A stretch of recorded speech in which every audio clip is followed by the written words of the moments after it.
Professor Cid Mauro, assessor de ensino religioso da Secretaria de Estado de Educação, com vocês do 8º ano na aula Diferentes Tradições Religiosas e Filosofias de Vida, textos e tradições orais que estruturam essas religiões, que estruturam essas filosofias de vida, ok? A gente está fazendo uma diferença entre religião e filosofia de vida. Religião supõe a adoração, o culto a um ser superior. E a filosofia de vida se aplica à vida de quem não tem religião. Mas tanto os textos e as tradições orais estruturam religiões, como as filosofias de vida também têm a sua tradição. Então é isso que nós vamos abordar nesta aula. Tradições escritas e orais nas religiões. Vamos focar primeiro o que é a tradição escrita e o que é a tradição oral nas religiões. Um dos aspectos que diferencia as religiões é esse. Tradição escrita, existem antigas tradições orais que foram registradas. Às vezes a gente fica pensando que a tradição oral ela é menos importante que a tradição escrita. Não é isso, ela é diferente. Ela não é menos importante. Sabe por quê?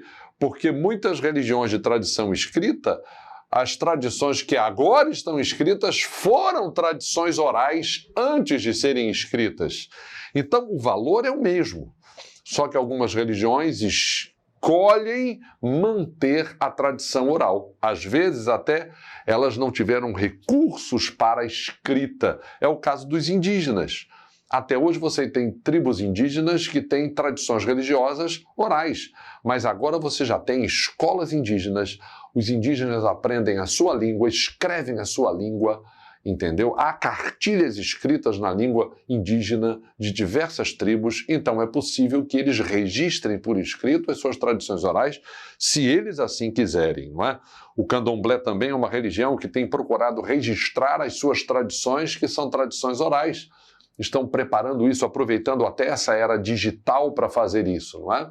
Então, as tradições escritas, elas foram orais até que aquela religião escolheu registrar para preservar de maneira diferente, preservar por escrito. As tradições orais são transmitidas de geração a geração, podem ou não adquirir uma forma escrita. É o que nós acabamos de dizer. Por exemplo, você pode encontrar na forma escrita, poesia, música. Poesia e música são formas que são bem definidas. A poesia pela rima, a música da mesma forma, rima e melodia, são maneiras mais permanentes, rígidas de você manter uma tradição, ok? Elas muito auxiliam na transmissão de tradições orais e escritas. As músicas e os poemas, os rituais, as formas de arte são maneiras de você também transmitir conhecimento de maneira escrita ou de maneira oral. Se você registra a música, se você registra a poesia, tornou-se tradição escrita. Se você mantém a música na memória de pai para filho, de avô para pai, de pai para filho e por aí vai, aquela pessoa que se recorda apenas de memória, ela está mantendo aquela música, aquela poesia na tradição oral, ok? Por muito tempo em antigas religiões, as tradições eram unicamente orais. Há religiões que valorizam as tradições orais, continuam valorizando. Os Vedas, por exemplo, estou usando um exemplo da tradição escrita mais antiga que se conhece, que é a tradição dos livros hindus. Os Vedas são os livros hindus. Eram tradição oral há muito tempo atrás e se tornaram as tradições escritas mais antigas que existem. Ok?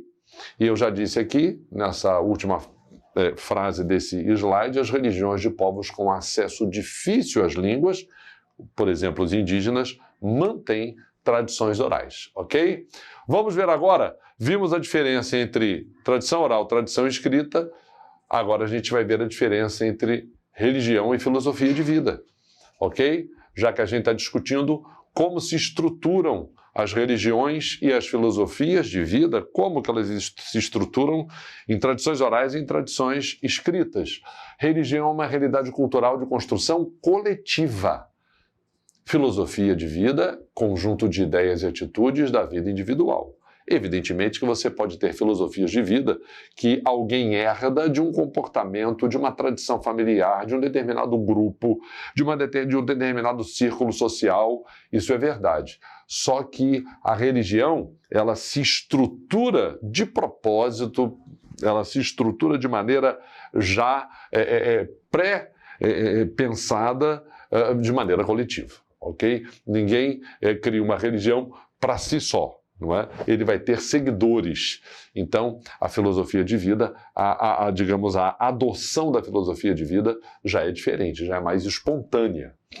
Representações do mundo buscando universalidade. Então, a religião, aquilo que ela tem como tradição, já se projeta para uma ideia ampla, para uma ideia universal, para uma ideia que sirva para todos, já é uma explicação ampla do universo. A filosofia de vida já não tem tanto essa preocupação. São normas éticas direcionadas para o dia a dia, ok? São tradições de costumes. Ela não tem uma ideia universal de sistematizar as coisas de maneira a incluir todos. Como eu falei, ela é mais espontânea. A religião é uma prática cultural, histórica e implica na fé em seres sobre-humanos, em seres supremos, né? A religião implica a crença num ser transcendental. A filosofia de vida não. Também são práticas históricas, também são práticas culturais, mas relativa ao contexto humano, ao relacionamento, à tradição da coletividade. Então, filosofia de vida não atribui poder, fé, crença num ser superior, tá bom? A religião tem definições doutrinárias e difere entre o sagrado e o profano. Filosofia de vida, o nome já diz, vai ter definições filosóficas. O máximo que a filosofia de vida vai fazer é definir entre o certo e o errado, o ético e o antiético. Você não vai encontrar na filosofia de vida, no contexto da filosofia de vida, exatamente porque não tem uma visão de crença num Deus qualquer, você não vai encontrar o sagrado e o profano. Mas na religião você vai encontrar sagrado e profano, em qualquer religião, não é? A religião descreve fenômenos religiosos, fenômenos de maneira sobrenatural, não é? Você vai encontrar na religião um milagre, não é? Se qualquer religião pensa num ser para além do mundo físico, só a religião conceber a existência de um ser para além do mundo físico, isso é milagre, isso é sobrenatural. Nenhuma religião vai conseguir que a ciência comprove as suas verdades. Por quê? Porque a religião projeta as coisas para além do mundo físico. E, para além do mundo físico, isso não é terreno da ciência, é terreno da fé. Então, na filosofia de vida, você não vai encontrar isso. Na filosofia de vida, você vai encontrar, sim, fenômenos explicados de maneira científica. Fenômenos naturais. Na religião você encontra fenômenos sobrenaturais, na filosofia de vida você encontra fenômenos naturais, explicações científicas. Não quer dizer que a religião rejeita a ciência, não é isso. O que eu estou dizendo é que a religião crê em certas coisas que a ciência nunca vai confirmar, ok? Então vamos ver aqui estrutura de tradições religiosas e de filosofias de vida. A gente está exatamente querendo agora que a gente viu a diferença entre tradição escrita, tradição oral, a diferença entre religião e filosofia de vida, a gente quer ver como se estruturam as religiões e as filosofias de vida, não é? Então, estrutura, o que é estrutura? Vamos definir o que é estrutura para a gente poder entender? É um modo como algo é construído, organizado, disposto. A estrutura de uma dada religião ou de uma filosofia de vida, o que lhe serve como base, como alicerce. É importante isso, porque eu vou adotar qualquer filosofia de vida, eu vou ser influenciado por qualquer filosofia de vida. A gente viu aqui que a filosofia de vida, muitas vezes, ela é individual, pertence a um grupo restrito, ela não está escrita, não é? A gente está exatamente vendo agora se há filosofia de vida que geralmente ela é transmitida por influência na sociedade. Então você tem que conhecer que estrutura é essa, o que está por trás de uma determinada filosofia de vida para você querer saber se você vai aceitar ou não. Ok?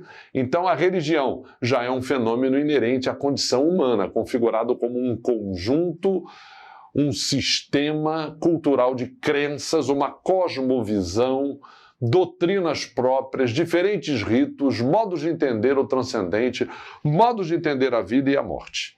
Então, necessariamente, você não tem na filosofia de vida esses aspectos aí. Não é? Entender a vida, entender a morte, o transcendente, o milagre, o sobrenatural, isso você não tem na filosofia de vida, você tem na religião. Filosofia de vida é uma forma de pensamento sobre si mesmo, é uma maneira conceitual abstrata, tem rigor metodológico parecido com o científico, mas também pelo senso comum. Você pode ter uma filosofia de vida elaborada, mas você pode ter uma filosofia de vida apenas guiada pelo senso comum. Utilizam-se perspectivas individuais, sem um rigor filosófico desenvolvido e sem qualquer fundamento religioso. Então, quando a gente fala de filosofia de vida aqui, a gente descarta fundamento religioso para ela, ok? Porque qualquer pessoa que, sim, adote uma filosofia de vida, mas tenha consigo um sentimento religioso, ele vai ser alguém. Nós temos hoje, às vezes, algumas pessoas até que deixaram as suas religiões, mas não deixaram de ser religiosas. Apenas se afastaram dos seus templos, né? E, aliás, no meio evangélico tem os desigrejados. São pessoas que estão fora da igreja, mas mantiveram a sua religiosidade. Eles são portadores de uma filosofia de vida? Então, eles continuam mantendo a sua religiosidade. Ok? Ainda que aceitem filosofias de vida, mantém a sua religiosidade. Então, quando a gente se refere aqui a filosofias de vida, a gente está falando de pessoas que só têm para nortear a sua vida uma filosofia de vida sem uma tradição religiosa que as influencie, ok? Textos e tradições orais religiosos seguem um rigor doutrinário. Você não vai encontrar em textos ou em tradições orais de filosofia de vida, um rigor doutrinário, alguma coisa que seja necessária para todo mundo aderir. Por isso que eu disse que a filosofia de vida é algo mais descontraído, é algo mais espontâneo. Pode ter um rigor filosófico ou não. Pode ser apenas resultado do senso comum, não é? Seguem um rigor doutrinário marcado por uma tradição religiosa, as tradições orais, no contexto da religião. Uma tradição religiosa histórico-cultural. A religião tem uma história, tem um contexto cultural. Você vai encontrar uma religião que vem da África para cá, uma religião que vem da Europa para cá, uma religião que vem lá da China, lá do Oriente, o budismo é de lá, ele veio para cá, uma religião que vem da Índia para cá. A religião tem um contexto cultural, não é? A religião em si, da sociedade, do povo, eles estão todos inseridos nesse contexto. Já nas tradições orais e filosofias de vida, elas podem ou não seguir um rigor científico ou filosófico, de acordo com o círculo onde ele se desenvolve, ok? Filosofias de vida, as escolhas refletem um modo de pensar derivado de um conjunto de crenças e experiências que pode ser chamado de filosofia de vida. Ela funciona como um guia que nunca desaparece de qualquer ação, pensamento durante o cotidiano, durante o trabalho. Isso é uma filosofia de vida.